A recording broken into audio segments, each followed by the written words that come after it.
بلطجي بلطجي بلطجي، انت فاهم؟ فاكرين الجمله دي في اخر عروض المصارعه؟ بيقول لك ما تجربش اللي شفته ده في المدرسه او في البيت او في اي حته، بس لا والله برضه هنجرب. يعني انت هتجيب لي التكسير والدرمغه دي وتخلق لي سيناريوهات والاندرتيكا والحنوتي وكين وتخلق لي اساطير وفي الاخر تقول لي ما تعملش زيهم؟ والله هعمل. طب ده ايه علاقته بكلامي؟ علاقته ان البلطجي اللي انت بتشوفه في الافلام او المسلسلات برضه صناع الفيلم بيقولوا لك اوعى تبقى زيه، حتى لو حبيته. البلطجي دوره ما بيتجزأش عن دور البطل، بالعكس هو ممكن يكون البطل اصلا، وانت وطريقه استقبالك للموضوع يا ترى هيصعب عليك انه بقى هنا ولا هتتمنى له الشر؟ لا يا جماعه ده مش بلطجي، ده لما امك تعمل لك بلطجي في الشيخ زايد. تعال نمسك الموضوع كده من زمان قوي. شخصيه حسونه السبع في فيلم التوت والنبوت، هدي لك بريف عن الفيلم لو ما شفتوش. بكل بساطه هو بيحكي عن مصر في عصور الاتاوه والفتوانه. هي الاتاوه دي عامله زي لما انت تبقى قاعد في الميكروباص كده وتلاقي واحد طالع من اللا شيء بيكلم السواق في سره وبيقول له هات 10 جنيه، فالسواق يقول له لسه بستفتح والله، فادي له 5 جنيه، فانت مش عارف ليه يعني الفلوس دي على اساس ايه. هي دي الاتاوه.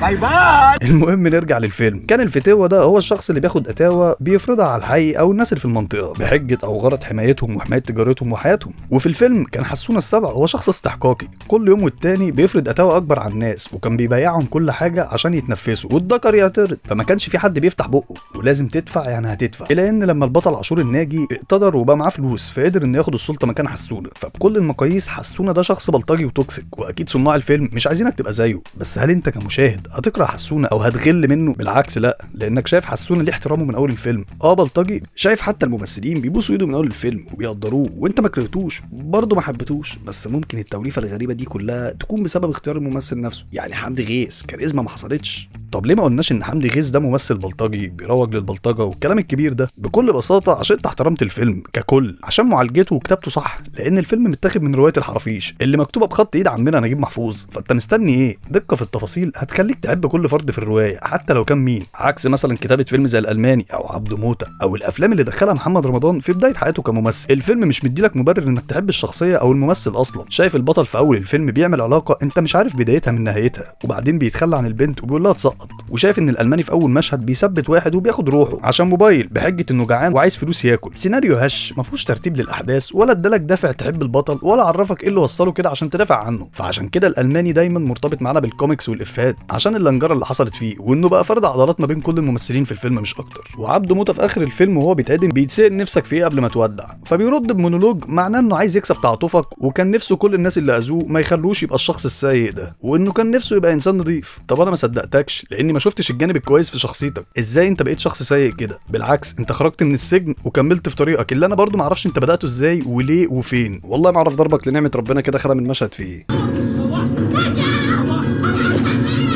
برضو يا عم خلاص ده انت بلطجي جدا. وفي رايي هي دي الافلام اللي خلت محمد رمضان اتحط في خانه البلطجي، عشان الافلام دي كانت هشه راس مالها انها تنجح بكلام فيه قافيه زي فارس الجن ما يمدش ايده على حد مسن، وكلام كده تكتبه على ظهر التوك توك او الميكروباص بتاعك، وكلام زي احنا من نزله السمانيه شويه نسوان. كل الناس في الفتره دي غيرت الكفر بتاع الفيسبوك بتاعها وحطت اسم منطقتها، فخلاص انا كده عملت فيلم جامد وبراند. بس برضو نرجع ونقول محمد رمضان ملوش اي ذنب، واحد لسه في بدايه حياته، فاكيد اي دور هيتعرض عليه لازم يقبله.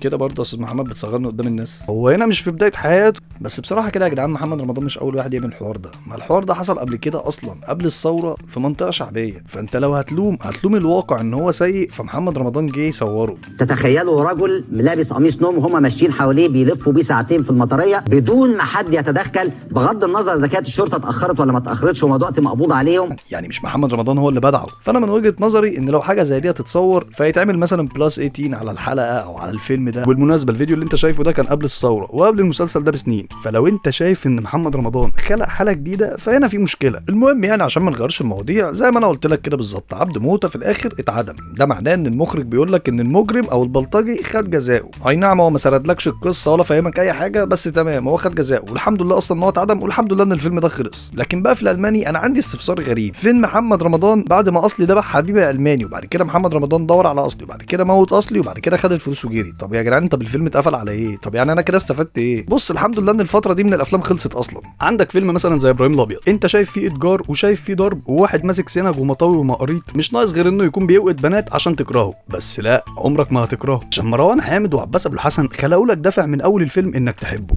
شايف طفل ابوه بيتضرب لحد ما روحه بتروح قصاد عينه وما باليد حيله، فاكيد ده مش مؤشر ان الطفل ده هيبقى طيار لما يكبر. وما بين كل فتره والتانيه ابراهيم بيفتكر كلام امه اللي بيخلق لك حاله تعاطف معاه. غير كده ابراهيم طول الفيلم عايش في قصه حب نقيه، وحاول انه يغير من نفسه على مدار الفيلم. ومع ان ابراهيم ما اختارش نصيبه، بس برضه حاول يتمرد عليه وحاول ان هو يتوب اخراجيا. حاول ان هو يتوب، هقول لك ازاي. بص، هو في حلقه كنت عاملها عن الالوان، انت ممكن تشوفها على اليوتيوب، بس انا عارفك عندك ارتكاريا من السبسكرايب ومش هتروح هناك ومش هتروح تتفرج، فهقول لك هنا وانزل برضه اعمل سبسكرايب هناك برضه. ابراهيم في اول الفيلم وهو رايح يتخانق مع الزرازير كان لابس تيشيرت احمر، وعشري لابس تيشيرت برتقاني. عشري بيحاول يمنع ابراهيم ويروح، وهيما مصمم يروح يتخانق عشان كيس الحشيش. اللون الاحمر اللي لابسه هيما بيعبر عن كم العنفوان والدمويه اللي عنده. وفي باليتة الالوان انت شايف عشري لابس برتقاني اللي هو يعتبر الدرجه اللي قبل الاحمر على طول، عشان تفهم فرق الشخصيتين، ان هيما عفياجي ومش همه، وعشري عنده نفس طبع الدمويه بس بشكل اقل شويه. وفي اخر الفيلم ابراهيم بيتوب وعارف انه هيتحط عليه لما ينزل القهوه، ومع ذلك صمم انه هينزل هناك ولابس تيشيرت لون ابيض، عشان اللون الابيض يعبر عن استسلامه وانه خلاص عايز يخرج بره دايره الدمويه دي. بعد الخناقه لون التيشيرت بتاعه يرجع احمر تاني، وكأن هيما اتكتب عليه يعيش ويموت في حاله الدمويه دي وما يخرجش منها. وحاجات كتيره بتخليك تتعاطف مع ابطال الفيلم نفسهم كده بين السطور، زي مثلا لما هيما كان رايح الحوريه البيت بالليل، بتقول له انت ابراهيم اللي بيحبني ولا اللي نهى حياه ابويا، وبتقرا له خبر وفاه ابوها من الجورنال، وبتقول له جمله وظل ينزع الموت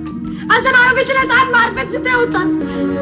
أكمل؟ عشان عربيه الاسعاف ما عرفتش توصل، مش ما لحقتش توصل، ما عرفتش توصل بسبب ضيق الاماكن والعشوائيه اللي انت شايفها في كل كادرات الفيلم من الوقت للتاني، عشان يعرفك قد ايه هم عايشين في حاله ضنك. وطول الوقت انت شايف الابطال عايزين حريه، والفيلم اصلا بادئ لك بالجمله دي، اللي هو انا بعرض لك صناعه زي اتجار الحشيش وحب وبلطجه وميكس يخليك حابب حاله الفيلم، فاستحاله تكره الصنعه دي. فخلاصه الكلام، البلطجه كده كده موجوده ومش هتختفي. شوف افلام المافيا الايطاليه، هتلاقي ايطاليا نفسها بتصدر لك الافلام دي. وعادي السينما الهنديه مثلا، انت هتتفرج وعارف ان البطل والخير هينتصروا، بس هم في الاخر محترمين النوعيه دي ومش بيحاولوا يهربوا منها. زي لما حد هنا يقول لك ما تنقلش الواقع السيء، طب لو ما نقلتش الواقع السيء هنقل ايه؟ ما هو الفن مش حكر ان اجيب دايما صور بامبي واتنين بيحبوا بعض وبس الدنيا خلصت على كده. لا، في انواع تانية وفي حاجات كتيره بتحصل في الواقع اللي احنا شايفينه، بس اهم حاجه ان احنا ما ننكرش الكلام ده. بس يا سيدي، لو عجبك الكلام ده ما تنساش تعمل لايك وفولو وشير على الفيسبوك، وما تنساش السبسكرايب واللايك على اليوتيوب عشان انا مش بعمل فيديوهات دي لابويا، وفولو بقى على التيك توك والانستجرام، واشوفك بقى في الحلقات اللي جايه ان شاء الله. يلا